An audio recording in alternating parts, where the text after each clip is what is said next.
There's a moment in your life when you look in the mirror and realize you're recarrying a weight you never agreed to hold. A heavy feeling you didn't pick. A story that didn't start with you, but somehow became your job to finish.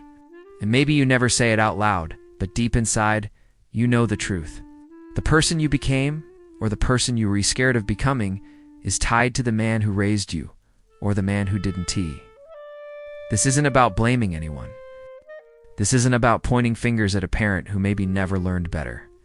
It's about something quieter, something you feel when you're alone and every distraction fades, leaving only the question you've avoided for years. Why do I feel so weak? Why do I struggle with things that seem easy for others? Why do I keep fighting invisible battles that no one else seems to see? And the answer, at least the start of it, often points back to your father. A father doesn't just raise a kid, he builds their inner voice.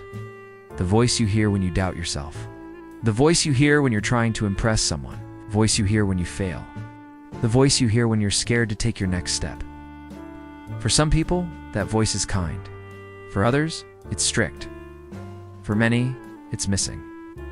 But for you, maybe it became a voice that makes you shrink instead of grow. A voice that makes you pause instead of act. A voice that repeats old habits you've picked up without noticing it. And maybe you've asked yourself, why do I feel so unsure? Why do I fall apart under pressure? Why do I avoid things that could make my life better? It's not because you were born weak. It's because you learned to survive in a world built from someone else's fears. Think about how a kid learns strength. Kids watch how their parents deal with life. They learn if the world is safe or scary, if feelings are okay to show or should be hidden. If your father raised you with silence, you learn to stay quiet. If he raised you with anger, you learn to walk carefully around feelings. If he raised you with impossible rules, you learn that nothing you do is ever enough. If he was gone a lot, you learn to doubt your own value. If he was unpredictable, you learn to overthink everything. If he wanted you to be strong by not feeling, you learn to mix up numbness with strength. If he never said sorry, you learn that admitting mistakes is dangerous. If he pushed perfection, you grew anxiety, dressed up as ambition. If he avoided discomfort, you learned to avoid hard things too. If he lived his life shrinking from his own potential, you learned to plan for shrinking from yours. None of this means he was a bad person. It means he was human. But it also means you grew up protecting yourself from things you never should have had to protect yourself from. Maybe that's why you feel weak now. Not because you are weak, but because you grew up in survival mode. You were learning to read his moods instead of learning to understand your own. You were learning how not to upset him instead of learning how to speak your truth. And survival mode changes the brain. That's not poetry. That's science. Studies show that growing up in unpredictable or emotionally distant homes changes how stress, confidence, and decisions develop. You might feel stuck today. Not because you're limited, but because your nervous system learned to expect danger instead of opportunity. Think about how much of you was shaped by trying to solve someone else's emotional puzzle. You learned to hide your real self because being seen felt unsafe. That's not weakness. It's adaptation. It's your brain protecting you, the only way it knew how.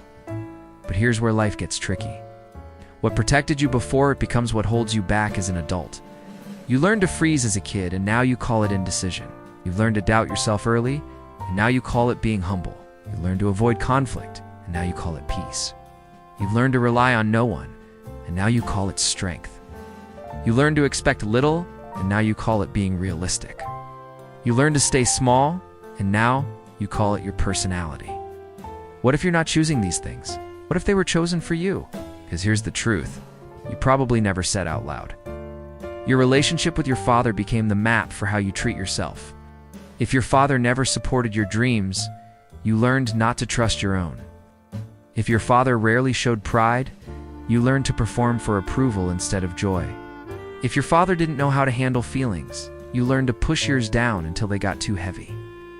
If your father carried unfinished fears, you inherited the emotional leftovers. Maybe what you call weakness is actually inherited self-protection. But let me tell you something important. You don't have to keep living the story you were given. People don't realize how deeply a father's energy sticks to a child. Not through speeches, but through presence, tone, actions, and what he does when life gets hard. Through the parts of himself he never healed. A father quietly teaches you what to fear. A father teaches you what strength looks like. A father teaches you how to see yourself. And if he fought his own inner battles, he may have passed them to you without meaning to. You may have grown up believing that holding emotions is strength that silence means. Maturity that never needing help is independence. That giving yourself up is love. That overworking is responsibility. That being tired is normal. That your value must be proven. But look how much that has weighed you down. Look how tired you are. Look how disconnected you feel from yourself. Look how hard you fight battles no one sees. Look how you doubt every choice you make. Look how you replay talks in your head for hours. Look how awkward praise makes you feel. Look how guilty you feel when you rest. Look how hard it is to say what you really feel. Look how numb you've become to things that should make you happy. This isn't weakness. This is emotional training. Healing starts with honesty. You didn't become this way alone. You learned your habits, defenses, fears, reactions, and emotional patterns from the environment you grew up in. When people tell you to just be confident, they don't know confidence once felt dangerous to you. But here's what matters. You can grow beyond what shaped you. You can learn strength your father couldn't show you. Life gives you two choices. Stay shaped by the past, or reshape yourself now. The moment you question your patterns is the moment real strength begins. Before rebuilding yourself, you must see your father as a human being. Someone with fears, limits, and unhealed wounds. Understanding doesn't excuse behavior, but it explains it. Awareness is the doorway to freedom. It helps you stop carrying struggles that were never yours. Begin building a new kind of strength, one based on truth, not survival. As you understand where your habits came from, you begin catching yourself repeating patterns that no longer fit you. You realize your inner critic isn't your true voice. Growing up becomes separating who you are from how you were raised. Strength becomes breaking old rules, not obeying them. The rules once kept you safe, but you don't need them anymore. That's why you overthink, avoid hard talks, feel responsible for others, and shrink when you should grow. These aren't random habits, they're learned protection. One day you realize you're living a life you learned to maintain, not one you truly want. And that realization gently asks you who you would be without your father's shadow. You are allowed to outgrow what shaped you. You can heal what he couldn't. That isn't betrayal, it's growth. Change comes slowly through small choices, speaking honestly, resting without guilt, setting boundaries, asking for help, and trusting yourself. These moments slowly build a new inner voice, your real one. The real you wants to speak freely, take risks, feel deeply, and live with purpose. You are not responsible for your father's emotional gaps. You are responsible for what you carry forward. Awareness makes you stronger, not weaker. Strength is choosing growth even when it feels unfamiliar. One day you'll realize what you called weakness was the beginning of your transformation. You are allowed to define strength your own way. Your story continues with you, not with old patterns, not with old limits, but with the strength you're discovering inside yourself.